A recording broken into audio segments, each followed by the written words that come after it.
Hello, I'm in a 2019 Nissan Sentra, and today I'm going to show you how to open the hood.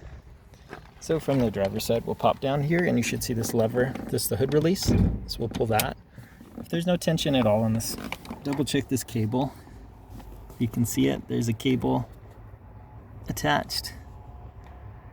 But make sure these are all attached and working properly. But at this point, we'll go up to the front.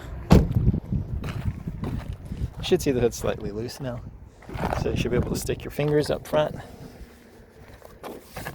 And then right here in the middle, we're going to push and lift. So pushing the lever and lifting. And then pardon the camera work. Pull this arm down and hold it up. So this arm here, this is folded up top.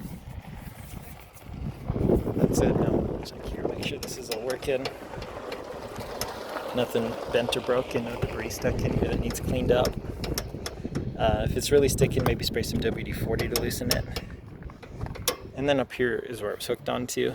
And then also double check that your hood's in proper alignment, because if that's crooked, that could cause you issues. But I hope this is helpful. Hope you have a wonderful day.